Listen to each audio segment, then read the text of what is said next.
This is the weekly run-up on EAC News Channel. Your look back at the past week in the Kingdom of Wonder. A very good evening to you. My name is Dekanin, and we will start on Monday. Cambodia welcomes the latest scheduled date for the ASEAN-US Summit, which is now to be held on the 12th to 13th of May 2022. This is the second special summit to be held since 2016 and the first face-to-face meeting between all ASEAN and US leaders since 2017. EAC News reporter Dashana Gochin has more details. According to a press statement released on 16th April by the ASEAN Chair, Cambodia welcomes the upcoming ASEAN-US Summit in May, emphasizing that this meeting will reaffirm the joint commitment to maintain ASEAN centrality and unity through existing ASEAN-led mechanisms, as well as to foster mutual trust and confidence in maintaining peace, stability, and prosperity in the region. The two-day meeting will bring together ASEAN leaders and President Joe Biden to discuss the ways and means to enhance cooperation in a wide range of areas, including response to COVID-19 and global health security, climate change, sustainable development, maritime cooperation, human capital development, education and people-to-people contacts, as well as connectivity and economic engagement. ASEAN and U.S. leaders will also exchange views on regional and international issues of common interest and concern. The press release further states, during this historic meeting, the leaders of ASEAN and the United States will chart the future direction of ASEAN-US relations and seek to further enhance strategic partnership for the mutual benefits of the peoples of ASEAN and the United States. On 14th January 2022, United States President Joe Biden sent an invitation to Prime Minister Hun Sen to attend the ASEAN-US Summit and stated that he looks forward to welcoming him to Washington in the near future. ASEAN-US Dialogue Partnership is currently 45 years old. The ASEAN-US Summit was originally scheduled to take place at the end of March, but was postponed due to busy and conflicting schedules between ASEAN and US leaders. Darshana Gauchan, EAC News. The Secretary of State for the Ministry of Social Affairs, Veterans and Youth Rehabilitation and Secretary General of the Disability Action Council, Amchan Makara, has said that in recent years, the royal government has paved the way and provided new opportunities for women and girls with disabilities to fully benefit from the National Disability Strategic Plan. EAC News reporter Anthony Ellis has the details. The second Secretary of Australian Embassy in Cambodia, Connor Floyd, stated that raising awareness about gender equality for the field of disability is important to address the barriers that the men and women with disabilities face in accessing services and consider options to be taken in order to reduce these barriers.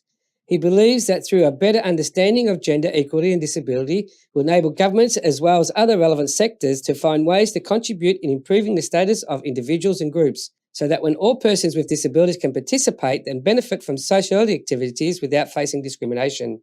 He said eliminating discrimination and promoting the rights of women and persons with disability is not responsibility of any government agency, but our collective role and responsibility. Gender equality entitles equal enjoyment as well as equal value placed on both women and men in society, where all are given the same opportunities, resources and rewards. Speaking at the opening ceremony for the training course on self-interface of gender, disability and response services to improve access to services for members in the Gender Mainstream Working Group of Ministry of Social Affairs on Monday morning, Secretary of State Amchan Makara said the Ministry of Social Affairs, as well as General Secretariat of the Disability Action Council, are strongly committed to ensuring that all women and girls, especially women and girls with disabilities, have equal rights, opportunities, equality and protection, and that their voices are uplifted and included in the decision-making process.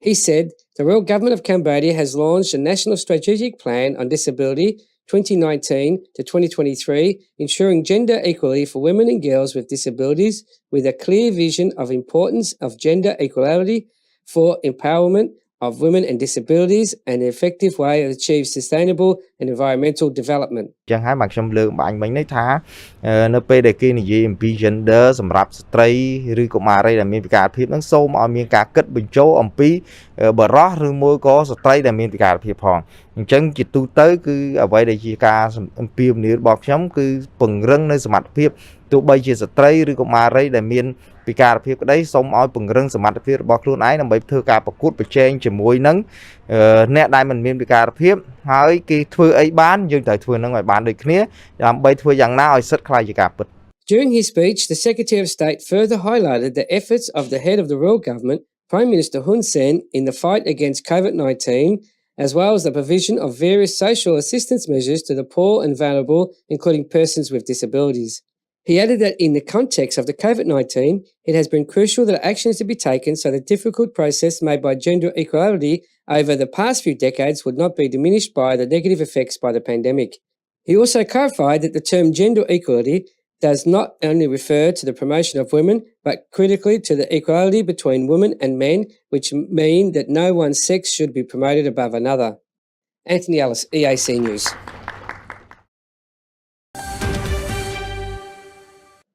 The Ministry of Health is reportedly monitoring cases of COVID-19 following the end of the Khmer New Year on the 16th of April 2022. EAC News reporter Dashana Gochan has the details.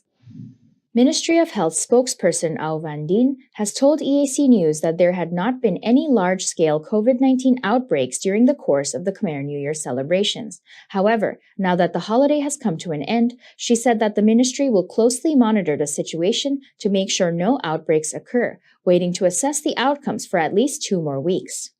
I cannot say yet, she said, because the celebrations just ended. If there is something wrong, we do not know yet. We will know in a little while. The Khmer New Year was held from 14th to 16th April this year in 2022. According to the Ministry of Tourism, more than 5.1 million tourists traveled across Cambodia for this national holiday, the highest number recorded since the royal government announced the closure of the 20th February community transmission event in December 2021. The Minister of Tourism, Thong Khon, said that the factors that have allowed people to go on vacation for holiday this year include the success of the national vaccination campaign and the easing of COVID-19 restrictions, giving tourists and citizens the confidence to travel. This includes the option to not wear masks while engaging in the Khmer New Year celebrations. On 17th April 2022, one day after the end of the Khmer New Year, Cambodia recorded 16 new cases of COVID-19, all of the Omicron variant, and none of which were imported. Darshana Gochan, EAC News. The Khmer New Year has just ended on the 16th of April 2022. According to the Ministry of Tourism, more than 5.1 million people travel across the country for the occasion. EAC News interviewed some of the people who traveled during the Khmer New Year holiday, who said they are very happy that Cambodia is able to celebrate the traditional New Year again. Many expressed their thanks to Prime Minister Hun Sen for successfully launching the national COVID-19 vaccination campaign, closing the 20th February community transmission event, and reopening the country in all sectors. EAC News reporter Anthony Ellis will tell you more. The Plea Tong near Nek roundabout is a popular spot in Plea Sihanouk province where Cambodians celebrate the New Year, as it is the site where the largest statue in Cambodia has just been erected. Many people come to take photos with the statue and many were not wearing masks. It's fun to have the country open and back like before. In the past 2 years, we did not even leave the house because of COVID-19. But now, since the Prime Minister has opened up the country, there are a lot of people here. I feel very happy, even the road is very beautiful and there is a crowd here. Before, I was not able to celebrate the New Year, so I was very sad. I am really happy. We missed out on celebrations for 2 years. I did not go on any trips. I just stayed at home and felt so bored. I did not go anywhere. Several civilians expressed their gratitude to Prime Minister Hun Sen for his efforts to bring COVID-19 vaccine to Cambodia, which has helped to build the community's collective immune system and thus feel comfortable and secured enough to travel and enjoy the holiday during the Khmer New Year. Thanks to the government for issuing adequate vaccinations to the people. People now have the opportunity to meet and hang out with each other and not worry about getting infected with COVID-19. I would like to thank Prime Minister Hun Sen for letting everyone in Cambodia receive COVID-19 vaccine. Even though COVID is still here, we have already been vaccinated, so we feel safer and happier than if we were not. Thank you to the Prime Minister for all his efforts to bring vaccines for people throughout the country. And also thank you for peace. Thank you everyone, but especially thank you Prime Minister Hun Sen for bringing such fun back to the country. During the 3-day Khmer New Year holiday, Sihanouk received about 260,000 visitors, while Battambang province ranked first in the country with over 650,000 tourists. The Minister of Tourism, Tong Kong, has stated that the factors have allowed people to go out and enjoy the holiday this year include the success of the nation vaccination campaign, as well as the relaxation of the COVID-19 restrictions, which has given tourists and citizens confidence to travel and go on vacation. The Royal Government of Cambodia launched a nationwide vaccination campaign in February 2021, following a major community outbreak that began on 20th of February. It took Cambodia 8 months to meet its target goal of full vaccinations, following which the country was able to reopen on the 1st of November 2021. Prime Minister Hun Sen stated that during the inauguration of the Pri Tong Neng statue of Sihanouk on the 16th of April, that all the efforts were made during 2021 were all achievement of the safe environment where Cambodians could safely engage in celebrations this year. ការពីឆ្នាំទៅគឺជាឆ្នាំដែលលំបាកអ្វីដែលជាការខិតខំរបស់យើងកាលពីឆ្នាំទៅគឺដើម្បីថ្ងៃនេះឯងឆ្នាំនេះឯងអ្វីដែលយើងជាការខិតខំកាលពីប្រហែលខែមុនគឺដើម្បីថ្ងៃនេះឯងខ្ញុំបានប្រកាសជាសាធារណៈខ្ញុំបានប្រកាសជាសាធារណៈថាឆ្នាំនេះបដូរផ្ដាច់ដើម្បីនឹងរៀបចំឲ្យមានការចូលឆ្នាំដោយសារប្រជាពលរដ្ឋរបស់យើងបានអះខានការចូលឆ្នាំ2ឆ្នាំរួចមកហើយការអះខាន2ឆ្នាំនោះយើងមិនតាន់មានវ៉ាក់សាំងគ្រប់គ្រាន់ដើម្បីនឹងចាក់ក៏ប៉ុន្តែបន្ទាប់ពីវ៉ាក់សាំងបានចាក់ជោគជាប់ដោយសារតែយើងគ្រប់គ្រងបានល្អជាមួយនឹង COVID-19 ហើយជាមួយនឹងសន្តិភាពដែលយើងរកបានក្នុងរយៈកាល24ឆ្នាំកន្លងទៅធ្វើឲ្យប្រជាពលរដ្ឋរបស់យើងដើរលេងគ្រប់ទីកន្លែងទាំងអស់ជាមួយនឹងបញ្ចុះបាយសម្លៀកបំពាក់ក៏ដូចជាផ្លូវថ្នល់ដែលធ្វើដំណើរបានច្រើនចំណុចនេះគឺជាចំណុចដែលខ្ញុំប្រកាសណាខ្ញុំសប្បាយរីករាយជាមួយនឹងប្រជាជន The 2-year interruption was due to the lack of vaccines distributed. But after our vaccination rate was high, because we have managed the COVID-19 outbreak well, and we have the peace and have gained over the past 24 years, our people now are able to travel everywhere with clothes and with the ease of new roads. Many of these points have made me happy with our people.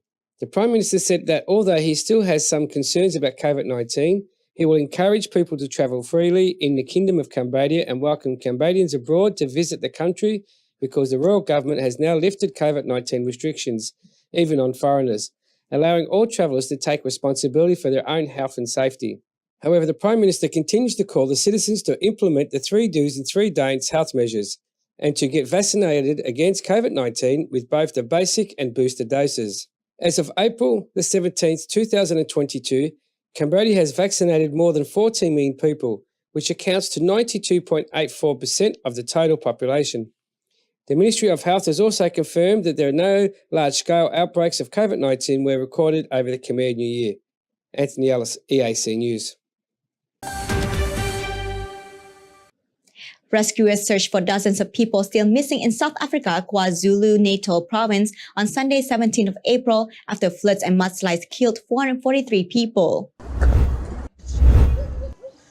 The floods have left thousands of homeless, knocked out power and water services and distributed operations of one of Africa's busiest ports, Durban. A provincial economic official estimated an overall infrastructure damage of more than 10 billion rand, or $684.6 million. The province premier, Sheila Zikalala, said the death toll had risen to 443, with a further 63 people unaccounted for. In some of the worst affected areas, residents said they were terrified by the thought of more rain, which was forecast to fall on Sunday. Some face an agonising wait for the news of missing loved ones. We haven't lost hope, although we are constantly worried as the days continue, Simbongali Majolka, a resident of Sunshine Village in the Tekawini municipality, whose 8-year-old nephew had been missing for days. We are traumatised by the sight of rain, Wajoka, 47, told Reuters, adding that her home had been badly damaged. In a nearby semi-rural area, 3 members of Siberia family were killed when the walls of the room where they slept collapsed and a 4-year-old Bongeka Siberia is still missing. Everything is harsh, reminder of what we've lost and not being able to find in devastating because we can't grieve or heal. At this stage, we are left feeling empty. Lethwi Siberia, 33, told reporters. President Cyril Ramaphosa's office said late on Saturday he had delayed a work visit to Saudi Arabia to focus on the disaster. Ramaphosa will meet cabinet ministers to assess the response to the crisis.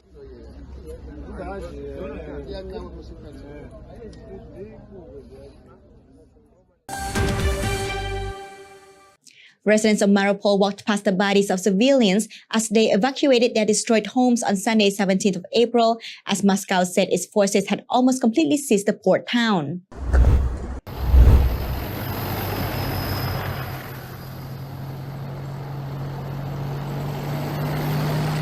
Ukrainian soldiers resisted the Russian ultimatum to lay down arms in Mariupol, and Prime Minister Denis Shmyhal said the city had not been entirely taken by Russian forces. The city still has not fallen, he told ABC's This Week program, adding that Ukrainian soldiers continue to control some parts of the southeastern Ukrainian city. A reporter asked a resident, Irina, if the army was evacuating them. Irina saying, "Yes, we came to get out our stuff. Gnats tried to break in, looked like they failed, so we can get at least some of our stuff. We left our apartment wearing winter clothes. This was all we got." Mariupol resident Irina saying, "My mother is not ambulatory. My father is recovering after his second surgery. I don't know what we are going to do. I have a daughter in DNR, self-proclaimed Donetsk People Republic. Maybe we will try to move there for the time being. I hope they will rebuild Mariupol. The most important thing is to restore utility systems. Summer will pass fast, and in winter it will be hard. She is wounded, got under shelling when she was entering our house. The child had got injured, her leg and head." Russia said on Saturday, 16th April, it had control of urban areas, with some Ukrainian fighters remaining in Azovstal steelworks overlooking the Sea of Azov. Capturing Mariupol, the main port in the Donbas region, would be a strategic prize for Russia, connecting territory held by pro-Russian separatists in the east with the Crimea region that Moscow annexed in 2014. Citizens of the pulverized port fled their smashed and burned home, driven away by Russian-backed troops, leaving behind the bodies of citizens killed in the conflict. About 4 million Ukrainians have fled the countries. Cities have been shattered and thousands have died since the start of the invasion on February 24th. Russia said Ukraine had lost more than 4,000 soldiers in Mariupol as of Saturday. Kyiv said its total troop losses nationwide so far in the war are less than that, between 2,500 and 3,000. Reuters has not been able to verify either side's figures.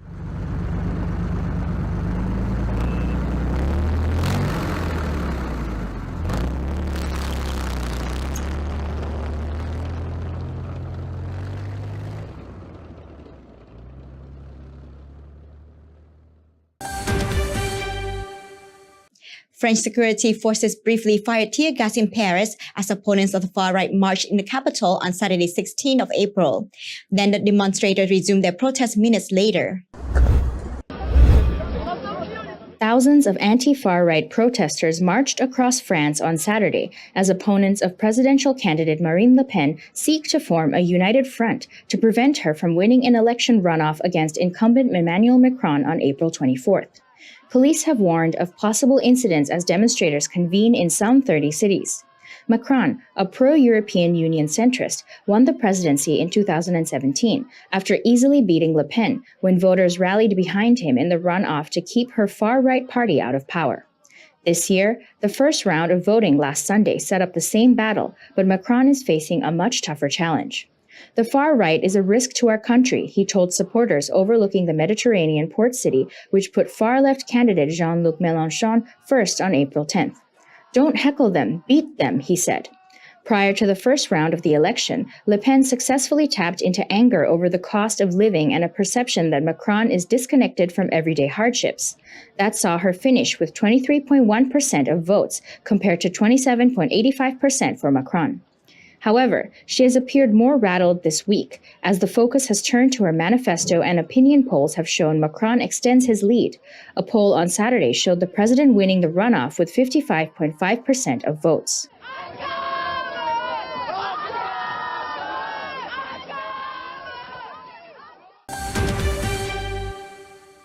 The President of the Senate, Sai Chum, chaired a meeting on Tuesday, 19th of April 2022, deciding to open the 8th session of the 4th legislature to review and comment on the draft law on plant protection and biosecurity.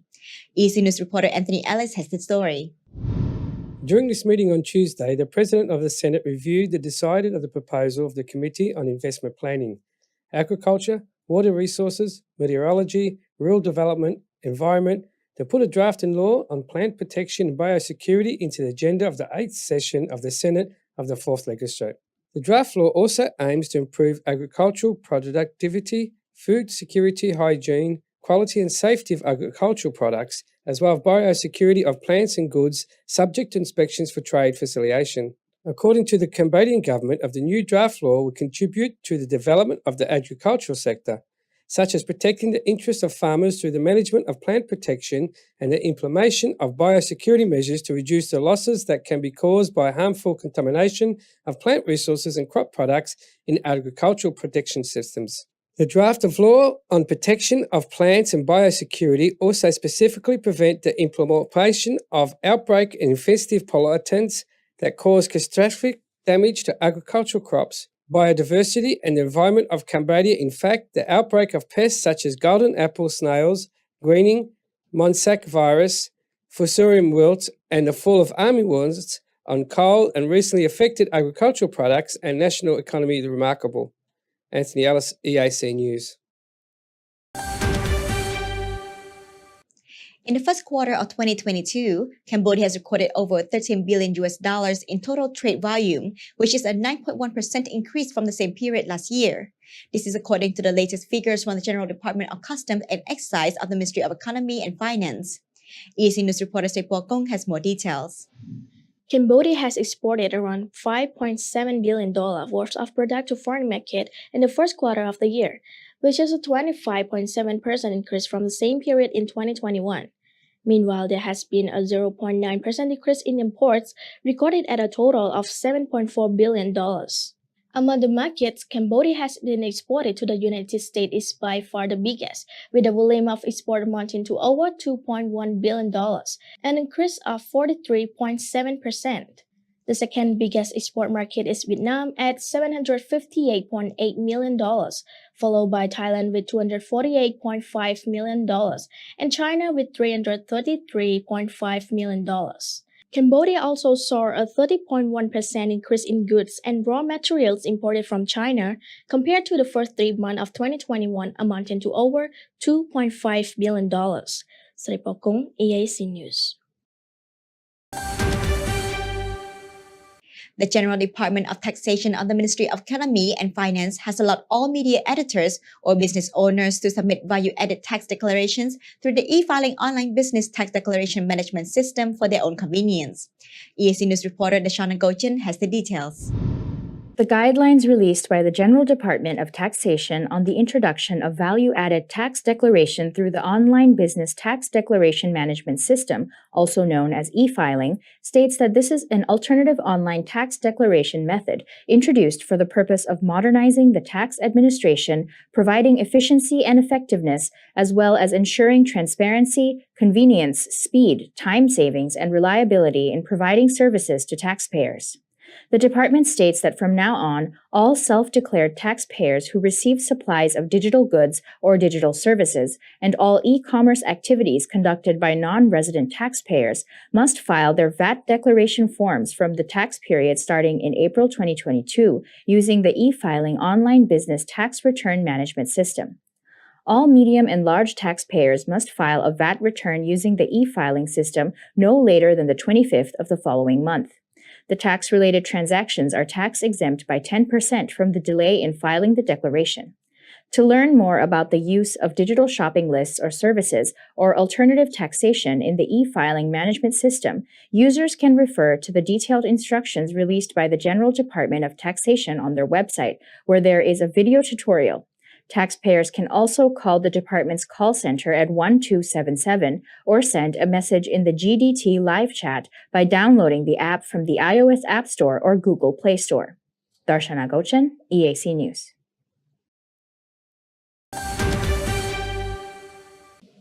Ukraine has completed a questionnaire which will form a starting point for the European Union to decide on membership for Kyiv. Ihor Zolkwa, deputy head of President Volodymyr Zelensky's office, said, "We are with you as you dream of Europe." European Commission President Ursula von der Leyen handed the questionnaire to Zelensky during the joint news conference in Kiev on April the 8th. She pledged a speedier than usual start to Ukraine's bid to become a member of the EU following Russia's invasion of the country, saying the progress would take weeks rather than years. Shokova also said that the European Commission will need to issue a recommendation on Ukraine's compliance with the necessary membership criteria. Shavkova added that Ukraine expects to acquire the status of the candidate country of EU accession in June during the scheduled meeting of the European Council meeting. We understand that it is formally Ukraine's path towards the European Union. We understand that our other people deep in the souls and minds are part of the Europe anyway for a long time. But nevertheless, each country has to take this path. Unfortunately, we are walking this path in tragic times, and many people who have European mentality are losing their lives, the most precious thing to have. President Volodymyr Zelensky had said. EU Commission President Ursula von der Leyen told reporters, "In this envelope, dear Vladimir, there is an important step towards the EU membership. The questionnaire that is in here is the base of the discussion in the upcoming weeks. The European Council is to meet in June the 23rd, the 24th, according to the Council schedule on its website."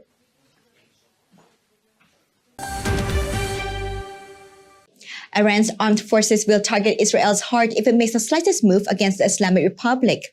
President Ibrahim Raisi told a military parade on Monday, 18th of April, amid stalled talks between Tehran and world powers to revive a 2015 nuclear pact. Israel, widely believed to have the Middle East's only autonomic arsenals, says it will not be bound by any Iran nuclear deal and could eventually take unilateral actions against Iranian nuclear sites. The message for the Zionist regime is that if you are looking to the normalist relations with some country of the region, you should know that even the slightest movement of yours is not hidden from our intelligence, security, and armed forces. You should also know that if you make even the slightest move against the Iranian people, rest assured that the target of our armed forces will be the center of the Zionist regime, Raisi said in a televised speech at a military parade to mark the National Army Day. Troops marched in front of the podium where Raisi stood with army officers, helicopters flew overhead and parachutists dropped down over the parade area near the tomb of Ayatollah Ruhollah Khomeini, the founder of the Islamic State. The United States and Iran have been engaged in direct talk for more than a year to rescue the pact. Washington left it in 2018 and reimposed sanctions on Tehran. But the talks were suspended last month over the unresolved resolve of whether the United States might remove the Islamic Revolutionary Guard Corps from the U.S. Foreign Terrorist Organization list as demanded by Tehran. Iran has reacted by breaching the deal's limit on its nuclear program. Under the deal, Iran limited its nuclear force in return for relief for economic sanctions. It has accused Israel of several attacks on facilities linked to the program and killing Iranian nuclear scientists. Israel has neither denied nor confirmed the allegations. Israel, which the Islamic Republic refuses to recognize, says it will not accept the Islamic Republic as a nuclear threshold state. Prime Minister Hun Sen has said that the Khmer New Year celebration this past weekend showed the efforts made by the Cambodian people over the past 2 years of the COVID-19 pandemic, as well as their active participation in maintaining safety and keeping the outbreak under control. He additionally likened the preparation and celebration of the traditional Khmer New Year in 2022 to the liberation from genocide and victory over the war from the Khmer Rouge regime. EAC News reporter Anthony Ellis has the details. Speaking at the inauguration ceremony of the achievements made in the flood protection project in Phnom Penh Wednesday morning, the 20th of April, Prime Minister Hun Sen said that the fact that the people of Cambodia were able to enjoy the Khmer New Year festive this year explains why he decided to suspend the Khmer New Year celebrations in 2020 and 2021, the reason being to protect the lives of the people. នៅក្នុងកលៈទេសៈនៃឱកាសចូលឆ្នាំនោះខ្ញុំបានប្រកាសថាយើងកំពុងតែស្ថិតនៅក្នុងមាត់ជួរមរណៈហើយសូមអវងកបងប្អូននៅតាមផ្ទះព្រោះពេលនោះភាពសាហាវនៃ COVID-19 គឺខ្លាំងមែនទែនគឺមួយថ្ងៃឆ្លងរាប់រយនាក់ឡើងដល់ពាន់នាក់ស្លាប់បើនិយាយកាន់តែស្លាប់តែប្រហែលខែនោះអស់ជាង 3000 នាក់មិនមែនរឿងលេងសើចទេមិនមែនរឿងលេងសើចទេធ្ងន់ធ្ងរណាស់សភាពការនោះអញ្ចឹងបានជាអ្វីបងប្អូនមកដល់ពេលនេះទើបដឹងថាហ៊ុនសែនបានធ្វើការពីពេលមុនគឺដើម្បីអីដើម្បីសេចក្តីសុខរបស់បងប្អូននៅពេលនោះនឹងនាំមកនូវការសប្បាយរីករាយនៅពេលនេះ Cambodia failed to celebrate the Khmer New Year in 2020 and 21 due to COVID-19 pandemic and because of the population had not yet been adequately vaccinated. The royal government launched a nationwide vaccination campaign in February 2021 following the 20th February community transmission event, which began the latest COVID-19 outbreak in the country. After 8 months, Cambodia had successfully vaccinated 100% of its target population, which allowed for the full reopening of the country on November the 1st of 2021. As the Khmer New Year celebrations went forward this year, more than 5.1 million Cambodians are reported to have travelled across the country for the holiday, according to a report of Ministry of Tourism. Anthony Ellis, EAC News. Prime Minister Hun Sen has called for no violence, including both physical or verbal violence, in the upcoming local elections, in order to maintain the dignity and neutrality of the voting process. He made this remark while speaking in the inauguration ceremony of the achievements made in the flood protection project in Phnom Penh, improving the city's canal drainage system on Wednesday morning. EAC News reporter Dashana Gochin has more.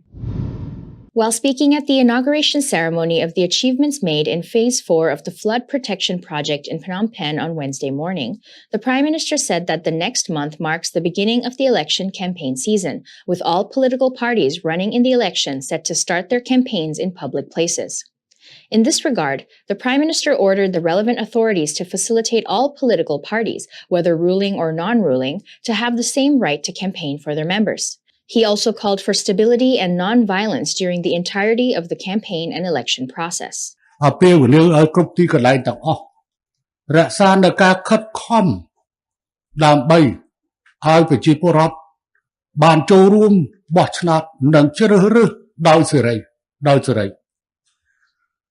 ស្រឡាញ់គណៈបកមួយណាស្រឡាញ់បេក្ខជនណាបោះឲ្យបេក្ខជននោះទៅ Prime Minister Hun Sen, who is also the president of the Cambodian People's Party, has announced that he will not participate in campaigns during this election season and leaves local party officials to campaign for their own respective votes. The 5th Commune District elections of 2022 will be held on 5th June, with 17 political parties registered to run, while the election campaign will begin on 21st May. Darshana Gochan, EAC News. Prime Minister Hun Sen has said that as herd immunity grows stronger, the obligation to wear masks become no longer necessary. In this regard, he ordered the Minister of Labour, Sam Heng, to work with the relevant authorities to establish a factory vaccination campaign to further strengthen the community's collective immune system. While speaking at the inauguration ceremony of the achievements made in the flood protection project in Phnom Penh on Wednesday morning, the Prime Minister appealed to the public to get their booster shots to further build herd immunity. He continued by calling on the Minister of Labour and other relevant authorities to make arrangements for a factory vaccination campaign, which will allow factory workers to take a day off to receive their booster dose and thus strengthen workers' protection. ហើយប្រមូលផ្ដុំតម្រង់រោងចក្រដោយសហការជាមួយម្ចាស់រោងចក្រហើយកម្មករបានសម្រាប់ចាក់វ៉ាក់សាំងព្រោះកន្លែងនោះគឺជាកន្លែងដែលងាយបើសិនជាការកើតឡើងនៅកន្លែងហ្នឹងគឺលំបាកអារម្មណ៍អិនសម័យទៅធ្វើការងារហ្នឹងឲ្យបានល្អសហការជាមួយនឹងបណ្ដារោងចក្រដើម្បីធ្វើកិច្ចការងារហ្នឹងឲ្យបានល្អចាក់សម្រាប់ឲ្យកម្មការនេះរបស់យើងទទួលបាននៅការការពារខ្លួនយ៉ាងរឹងមាំដែលអាចជៀសផុតពី ហានិភ័យនៃការឆ្លង The Prime Minister also stated that only receiving the 2 base doses of the vaccine was no longer effective, and people will need to receive a 3rd dose to continue their self-protection. He further confirmed that we now have at least 6 million people left to receive the 3rd dose. On 18th of April, the Ministry of Health announced that it would increase the number of mobile doctors deployed to provide basic and booster vaccines so that it would make it easier for members of the public to get their vaccines and strengthen herd immunity at a faster pace.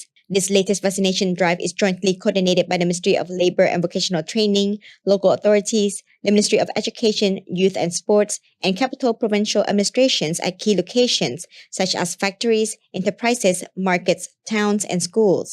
As of Tuesday, 19th of April, Cambodia has vaccinated over 14.8 million people, which is 92.89% of its total population. Additionally, 8 million people have at least received their 3rd dose of the vaccine, and more than 1.2 million people have received their 4th dose. The US Embassy in Cambodia says that the US-ASEAN Summit, which will be held in mid-May, will mark the 45th anniversary of the ASEAN-US relations and demonstrate the United States' enduring commitment to the ASEAN community in delivering sustainable solutions to the region's most pressing challenges. Stephanie Arazat, spokesman of the United States Embassy in Phnom Penh, told EAC News that the United States welcomes the ASEAN-US Summit to be held in the middle of the next month in the United States in working with the Cambodian government on shared priorities, including sustainable development, post-pandemic recovery, Mekong River environment challenges, climate change and human capital development. The head of the royal government spokesman, Phai Siphan, told EAC News that maintaining ASEAN centrality is something that Cambodia adheres to. Whether as member of the ASEAN chairman, he said that Cambodia has always adhered to the ASEAN Charter, the most important of which consensus and policy piece of cooperation. He said, because we take ASEAN laws seriously, because when there are other disputes, we take a diplomatic solution, we are neutral. We have consensus, we are united, and no one is forcing us to follow who is who. And thirdly, we will talk about peace cooperation. It means that all countries are friends, not enemies. We cannot stand on either side to quarrel with each other. We must follow the law.